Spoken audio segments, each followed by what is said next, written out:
बिस्मिल्लाहिर्रहमानिर्रहीम। अस्सलाम वालेकुम व्यूअर्स, मैं हूं आपका होस्ट आफ्ताब नज़ीर। आप देख रहे हैं विजन पॉइंट। नाजरीन किराम, ख़ित्ते की तेज़ी से बदलती हुई सूरत हाल और पूरी दुनिया में इस वक्त एक बहुत अजीब और सूरत हाल बद से बदतर होती जा रही है। हर कोई परेशान है। जर्मनी ने कह दिया, फ़्रांस ने कह दिया कि हम सालिसी करने को तैयार हैं। तीसरी जंग अज़ीम खुदा न खास्ता शुरू हो जाएगी अगर इस आग के फैलाव को रोका ना गया, जो अभी इसराइल और ईरान की जंग लगी पड़ी है। इस हवाले से हमने स्टूडियो में गुफ्तगू के लिए जिन शख्सियत को दावत दी है, मशरिक़ वस्ता पर इनकी काफ़ी गिरफ्त है और ईरान की सूरत हाल बिलखुसूस पाकिस्तान और अमरीकी मामलात को बहुत गहरी नज़र से देखते हैं। हम लिए चलते हैं आपको जनाब एडवोकेट मुसव्विर अब्बासी साहब की तरफ। बहुत शुक्रिया मुसव्विर अब्बासी साहब, आपका आपने हमें वक्त दिया। अब्बासी साहब, ये जो चल रहा है इस वक्त ईरान, पहले तो हम आपसे आपका ये ओपिनियन जानना चाहेंगे कि ईरान और इसराइल दोनों में नुकसान किसका ज़्यादा हुआ अब तक? देखें, जंगी माहिरीन के अंदर जो देखा जाता है ना, वो ये देखा जाता है कि हमलों की तादाद को नहीं गिना जाता, देखा ये जाता है कि नुकसान किसका ज़्यादा हुआ। बाज़ार इस वक्त तक ईरान का बहुत नुकसान हुआ। ईरान की टॉप लीडरशिप मारी गई, ईरान की तमाम साइंटिस्ट तकरीबन जो थे वो मारे गए, ईरान की और बहुत अहम चीज़ों को उन्होंने चुन चुन कर हिट कर दिया। जवाबी कार्रवाई में ईरान ने अभी तक कोई ऐसी खातर ख्वाह बड़ी कामयाबी हासिल नहीं की जिसमें उनकी मेन लीडरशिप को ये हिट कर सके हों। पब्लिक प्लेसेस पे, तल अबीब के अंदर, हिफा के अंदर, बहुत से मकामात के ऊपर पब्लिकली इन्होंने नुकसान उनका किया है, लेकिन मेन लीडरशिप अभी तक ईरान की उनकी कोई नहीं मार सका।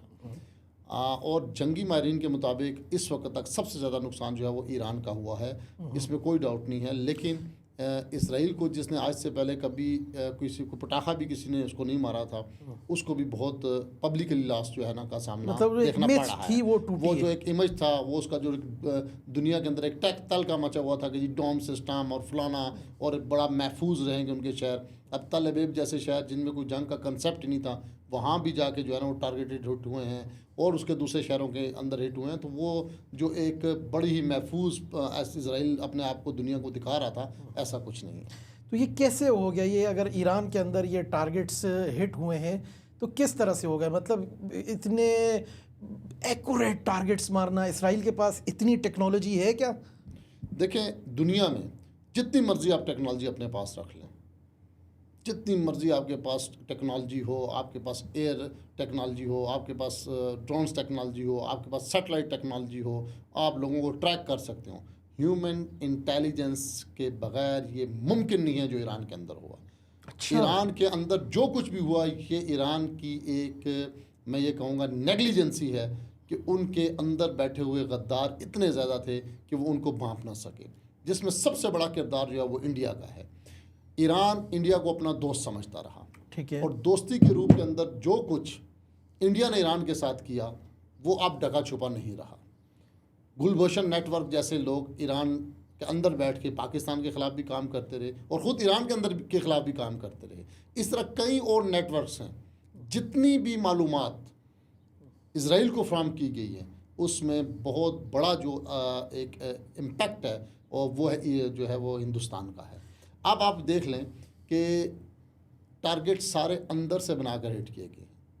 जिस बिल्डिंग के अंदर अभी उनके एयर चीफ और ये आर्मी चीफ और ये सारे लोग जिनकी आला क़यादत बैठी हुई थी, ये मुमकिन ही नहीं है कि इतने सेफ जोन के अंदर आप बाहर से किसी को हिट कर सकें। ये ट्रैकिंग आईडीज अंदर से ही लगाई गई हैं।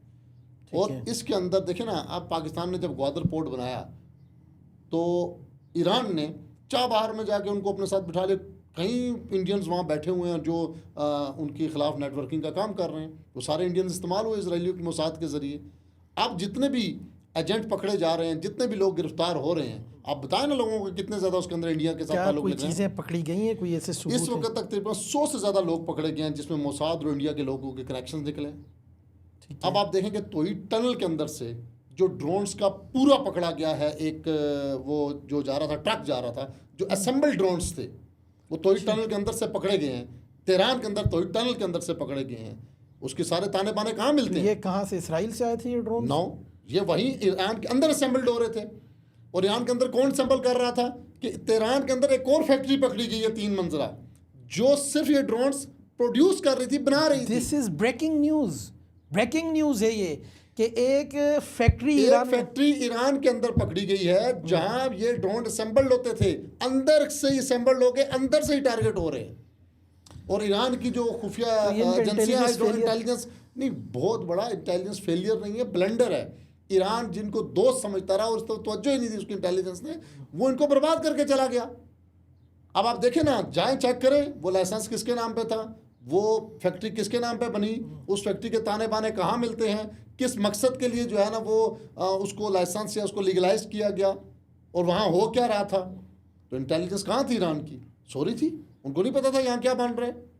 हमारे जितने भी पाकिस्तान के अंदर बेशुमार आप टूरिज्म प्लेसेस पे जाते हैं, आप एक ड्रोन क्या कहते हैं वीडियो ड्रोन उड़ा के दिखा दें, दूसरा ड्रोन छोड़ दें, उसी वक्त आपको आके जो है ना वो कवरेज नहीं करने दी जाती, कवरेज नहीं करने दी जलसों जाती। इवन कि आप किसी भी माउंटेन साइट्स पे चले जाएं, वहाँ पे आपको बकायदा हर जगह लिखा हुआ और हर जगह आपके ऊपर इंटेलिजेंस है। आपके पास अगर ड्रोन बरामद हो जाए तो आपकी जान छोड़ना मुश्किल हो जाती है।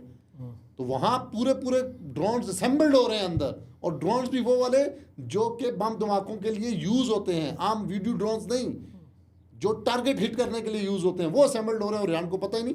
तो ये उसका बहुत बड़ा एक फेलियर है जो दुनिया से ढका छुपा नहीं है। लेकिन ईरान ने किस पे एतमाद किया, किसके एतमाद करके ईरान ने ये सारा कुछ किया, वो दुनिया से आप बताने की ज़रूरत नहीं है। ये उसका वो दोस्त आस्तीन का सांप बनकर निकला जिसे इंडिया कहते हैं। तो क्या ईरान को अब ये इस जंग के जब बादल छटेंगे, अल्लाह करे कि ये जंग ख़त्म हो, तो ईरान ने ये रियलाइज़ किया है या उसे ये खरे खोटे की तमीज़ हुई कि पाकिस्तान जिसके साथ उसने इतनी जफ़ाएं की, वो इस मुश्किल वक्त में उसके देखिए, साथ मैं यहाँ सब पर भूल के बायसियत खड़ा। पाकिस्तानी, बायसियत मुसलमान, इसराइल और ईरान के मुकाबले में ना, जो भी इसराइल का दुश्मन है, जो इसराइल के बिल्कुल खिलाफ ऐसे- खड़ा है, वो ईरान है, तो मैं ईरान के साथ खड़ा ऐसे ही हूँ। हमारा- लेकिन अगर आप पिछली सदियों में देखें, कुछ 2 3 4 सॉरी सदियाँ कह गया, 2-4 एराज में अगर आप देखें जाके, तो इसराइल ने तकरीबन को 1.5 लाख मुसलमानों का कत्लेआम किया है, और ईरान नवाज लोगों में 1.5 मिलियन से ज़्यादा लोगों का कत्लेआम हुआ है। जी,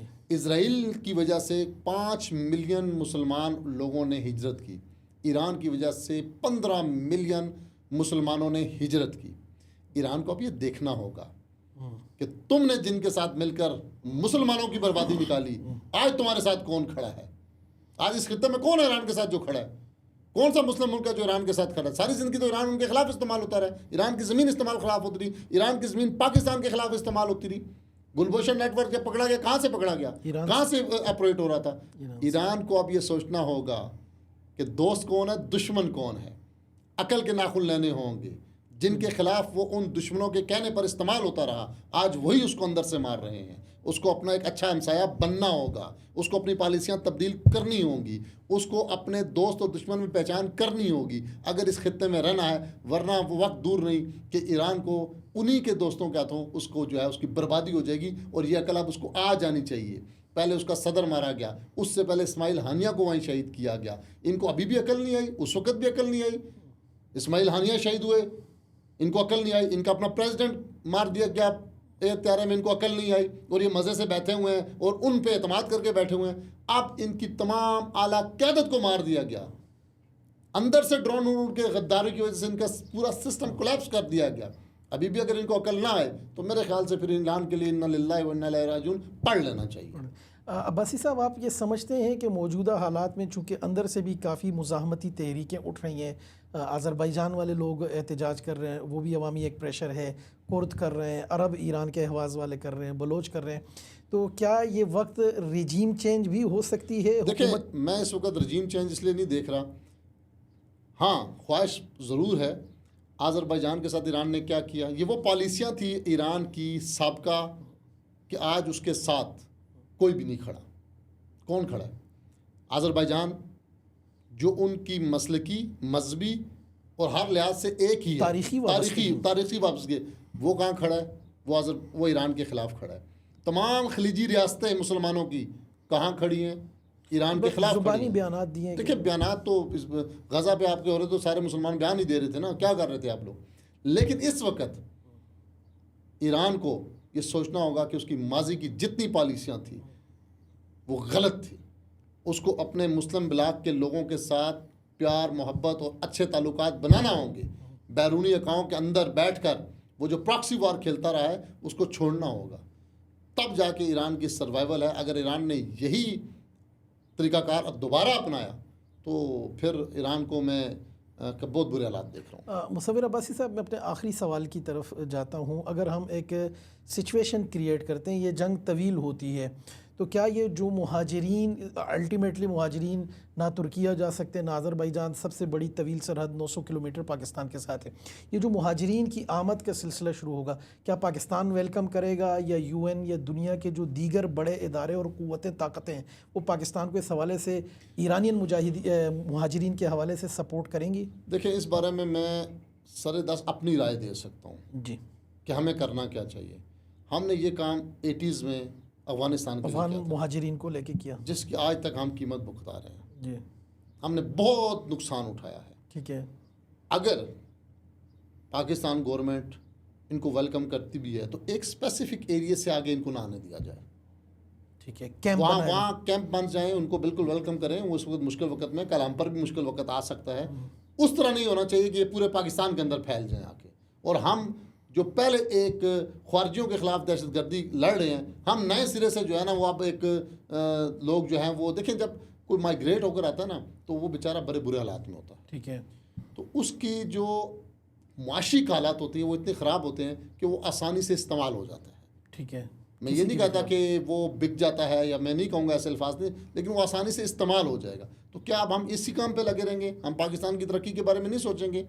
ज़रूर वेलकम करें उनको, लेकिन एक एरिया में उनको वहाँ पे बाउंड करके ऐसा सिस्टम बना दिया जाए कि उस एरिया से बाहर वो मूव ना कर सकें। ठीक है। तो वेलकम करें, जब उनके हालात ठीक हो जाए तो उनको वापस भेजें। किसी भी मुसलमान होने के नाते हमें अपने किसी भी मुहाजिर भाई को जो है वो वेलकम करना चाहिए। हमारे पास मिसालें मौजूद हैं, लेकिन हमने उनको पूरे पाकिस्तान के अंदर एक्सेस नहीं देनी चाहिए। क्योंकि अब्बासी साहब, बहुत सारे लोग ये एतराज़ भी कर रहे हैं कि पाकिस्तान जंग में क्यों नहीं कूद रहा, और ये वही लोग एतराज़ कर रहे हैं कि जो कल पाकिस्तान जब अफ़गान जंग में कूदा था तो वो उसे गलत कह रहे थे, आज वही सवाल कर रहे हैं कि पाकिस्तान ईरान की जंग में क्यों नहीं कूदा। देखिए, इस वक्त जितना अच्छा किरदार पाकिस्तान ने अदा किया है, बैलेंस्ड, वो कहीं नहीं किया। कैसे? आप ये बताएं ना कि अभी चंद दिन पहले पाकिस्तान और इंडिया का जब मार्का था, ईरान कहाँ खड़ा था? हिंदुस्तान ना, इराकची साहब क्या कर रहे थे? जयशंकर साहब के साथ बैठे। हमने तो किसी जयशंकर के साथ जाके एग्रीमेंट नहीं किया। हमारे तमाम सियासी, हुकूमती, रियासती इदारों के जितने भी बयानात हैं और जो भी पॉलिसी है वो ईरान की हमायत में है।